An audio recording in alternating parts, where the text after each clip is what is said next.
बाद एक बार फिर से आप सभी का स्वागत है आयुर्वेद पर आधारित हमारे इस बेहद खास कार्यक्रम स्वस्थ विचार में। मैं हूं आपके साथ आपका साथी विकास। दर्शकों, कभी कभी हमारे जीवन में अच्छा खासा एक स्मूथ हमारी जो लाइफ चलती है, ऐसे जीवन में एकदम से ब्रेक लगती है जो कि रोग की दस्तक होती है, और ये रोग अपने आप ही हमारे शरीर में पनपता है। ऐसा हमें महसूस होता है कि ये रोग हो कैसे गया, क्योंकि उसके बारे में जानकारी नहीं होती। रोग किसी भी तरीके का हो सकता है, कैसा भी रोग हो सकता है, लेकिन हर एक रोग के पीछे कहीं ना कहीं हमारी स्वयं की लापरवाही ही सामने आती है। पहला चरण लापरवाही ही होता है, या इसका दूसरा कारण होता है जानकारी का अभाव। हमें जानकारी ही नहीं है कौन सी चीज हमारे लिए अच्छी है, कौन सी चीज हमारे लिए सुटेबल है, और कौन सी चीज हमारे लिए सुटेबल नहीं है, कंपेटेबल नहीं है हमारे शरीर के लिए, लेकिन फिर भी हम वो काम कर रहे हैं। तो जाहिर बात है कि जानकारी का अभाव है। इस कार्यक्रम के माध्यम से हम यही दोनों चीजें आपकी बिल्कुल समाप्त करना चाहते हैं। आपको जानकारी का अभाव ना रहे, और आप जो लापरवाहियां कर रहे हैं वो लापरवाहियां ना करें, सावधान और सतर्क रहे, ताकि आपके जीवन में किसी भी तरह का रोग ना हो। आपको निरोगी बनाए रखने के लिए ये कार्यक्रम हम लेकर आते हैं, और इन सभी विषयों में आपको रोजाना नई नई बातें बताई जाती हैं। और इसीलिए हम आपसे अनुरोध भी करते हैं कि जब भी आप इस कार्यक्रम को देखने बैठे, कॉपी और पेन जरूर लेकर बैठा करें, ताकि जो भी नुस्खे, जो भी उपचार, जो भी सावधानी आपको बताई जाए, उनको आप लिख जरूर लें। आज के इस अंक में भी हम एक ऐसे ही विषय पर बात करने जा रहे हैं, तो आप ध्यानपूर्वक कार्यक्रम को सुने, समझें और उसको अपने जहन में उतारने का प्रयास करें। तो चलिए आगे बढ़ते हैं। गुरुजी, आज के इस अंक में हम तिल्ली के बारे में बात करेंगे। तिल्ली में अक्सर एक बीमारी, एक समस्या होती है, हमारे शरीर का एक हिस्सा है तिल्ली। उसमें कहते हैं कभी भी कोई प्रॉब्लम आती है तो सूजन आना, तिल्ली में सूजन आती है, ऐसा डॉक्टर्स की रिपोर्ट्स में तुरंत आता है कि ये तिल्ली में सूजन है, इस वजह से ये दिक्कतें हो रही हैं। सबसे पहले तो मैं भी और हमारे दर्शक भी ये जानना चाहेंगे कि तिल्ली का हमारे शरीर में क्या वर्किंग है, क्या काम है, और इसमें सूजन आने का सबसे मुख्य कारण क्या होता है। देखिए, जैसे गाड़ी में लिफ्ट पंप होता है, अच्छा, ऐसे तिल्ली दिल के पास लिफ्ट पंप है। अच्छा, जो गुर्दा खून साफ करके तिल्ली को देगा, जी, वो तिल्ली स्वीकार करती है तो ठीक है, यदि उसको स्वीकार नहीं करते तो उसमें सूजन आ जाती है। अच्छा, यदि उसके मुताबिक उसको खून नहीं मिला तो सूजन आ जाती है। जी। अब तिल्ली हमारे बाएं बगल में होती है, अच्छा, पसली के नीचे, और दिल भी यहीं दिल के साथ जुड़ा हुआ हिस्सा है। और जो हमारा लीवर है और पैंक्री है, ये दाईं साइड है। जी। लीवर पचाएगा, पैंक्री इंसुलिन बनाएगी, पित्ते में तेजाब नॉर्मल रहेगा, गुर्दा उसको फिल्टर करेगा, बीमारी कोई नहीं। जितने भी थैलीसीमिया के रोगी हैं, इनकी सब की तिल्ली में सूजन होती है। अच्छा, या यूं कहें कि तिल्ली की सूजन की वजह से ही थैलीसीमिया होता है। हाँ जी, जी। अब यहाँ पे आ जाओ जी। और पूरे संसार के अंदर मेडिकल में, वो तो मैंने पहले कहा कि बिजनेस है, किसी रोग की दवाई नहीं है जी।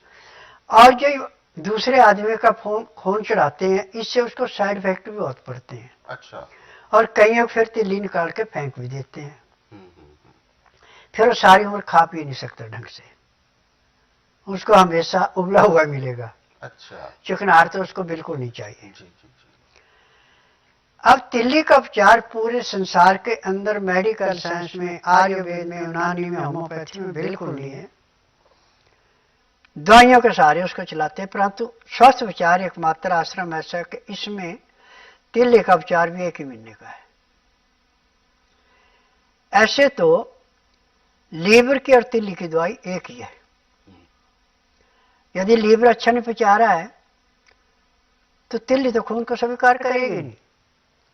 लीवर आस्ता आस्ता बैठता है, तिल्ली एकदम बैठ जाती है। अब यदि आपके पास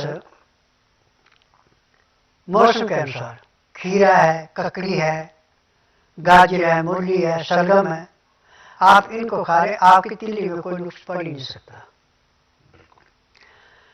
परंतु ये आपको मौसम के अनुसार नहीं मिल रहे हैं, तो आपके पास गाजर का अचार है, आप गाजर का अचार खाना शुरू कर दें, आपकी तिल्ली काम करेगी, अब सूजन नहीं रहेगी। अब एक बात आपको और सबसे बड़ी बताएं कि जो आपका खाना है, यदि आपका आटा चोकर वाला है, दालें छिलके वाली हैं, सब्जियां छिलके वाली है, हरी सब्जियां ज्यादा खाते हैं, पत्तेदार, तो ना तो आपके लीवर में कभी कोई नुक्स होगा, ना तिल्ली में नुक्स होगा। और जो खाना खाते समय गर्म पानी पीते हैं, वो जिंदगी में कभी कोई दवाई खाता है, ना उसको कोई रोग होता। परंतु आजकल चाहे योगियों को देखें, चाहे डॉक्टरों को देखें, चाहे हकीम को देखें, चाहे वैद्य को देखें, सब कहते हैं खाना खाते समय पानी मत पियो, पानी पियो खाना खाने के घंटे 1.5 घंटे बाद। सत्यानाश तो यहाँ से होता है। और पानी जितना आप ठंडा पिएंगे उतना ही आपका लीवर और तिल्ली खराब होगी। यदि आप पानी 15 से 18 डिग्री, यानी जो आपकी उंगली को हल्का गर्म लगे, उसको पीते हैं, तो आपको कोई रोग नहीं है। पर पानी भी कभी घटा नहीं पीना। पानी जब भी पीना है तो ऐसे पियो जैसे आप गर्म दूध चुस्का लेके पी रहे हैं। एक गिलास पीने में आप 10 से 15 मिनट लगा देते हैं तो घी जैसा काम करता है। जब घटाघट पीते हैं तो फिर गैस बनाता है। तो ये सबसे बड़ा कारण होता है कि हमारे जो तिल्ली है उसमें सूजन उत्पन्न होती है, क्योंकि उसको पर्याप्त जो खून उसे चाहिए, जो क्वालिटी खून चाहिए होता है, वो नहीं मिल पाता है। तो इस वजह से जब वो ठीक प्रकार से काम नहीं कर पाती है, उसमें सूजन आ जाती है और फिर शुरू होता है अन्य विकारों का सिलसिला। तो धीरे धीरे करके ब्लड में प्रॉब्लम आती है, फिर तिल्ली में आती है, फिर दिल की समस्या होती है, फिर लीवर की दिक्कत आती है। तो ऐसे करते करते पूरी प्रक्रिया जो हमारे शरीर के अंदर है वो सारी अस्त व्यस्त हो जाती है। इसका सबसे अच्छा जो उपचार है, जब हम स्वस्थ हैं तो हमें अपने भोजन पर ध्यान देना चाहिए कि हम कुछ ऐसा ज्यादा तो नहीं खा रहे जिसकी वजह से हमारे शरीर में गड़बड़ी उत्पन्न हो सकती है। ज्यादा लजीज व्यंजन, ज्यादा वसा युक्त व्यंजन, मसालेदार, चटपटा, ये जब ज्यादा मात्रा में हमारे जीवन का एक हिस्सा बन जाता है, तब रोगों की शुरुआत हो जाती है। तो ऐसे में आप जरूर ध्यान रखें, फल, सब्जियां और एक पौष्टिक आहार जो भोजन होता है उसको अपने जीवन में हमेशा बनाए रखें।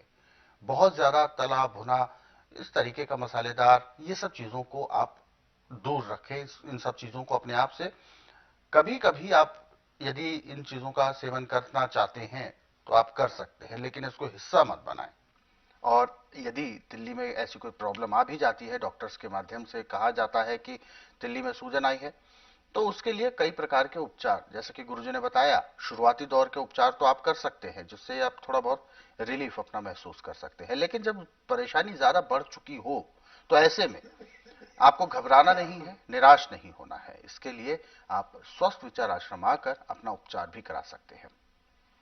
तो ये तभी संभव है जब आपको स्वस्थ विचार आश्रम के बारे में पूरी जानकारी होगी, क्योंकि आने से पहले कुछ नियम है जिनका पालन करना आप सभी को जरूरी है। गुरुजी ने अभी संक्षिप्त रूप से, बहुत छोटे रूप में बताया है कि क्या क्या आपको नियम अपनाने हैं। विस्तार से यदि आप जानना चाहते हैं तो आप हेल्पलाइन नंबर पर कॉल भी कर सकते हैं। नंबर आपकी टीवी स्क्रीन पर है। सुबह 10 बजे से लेकर शाम 5 बजे के बीच में कॉल करने का समय होता है। और दर्शकों, यदि आप इस कार्यक्रम में अभी जुड़ना चाहते हैं तो आप बिल्कुल भी देर ना करें, फोन उठाएं, हमें कॉल करें, या आप हमें व्हाट्सएप के जरिए भी अपना संदेश भेज सकते हैं।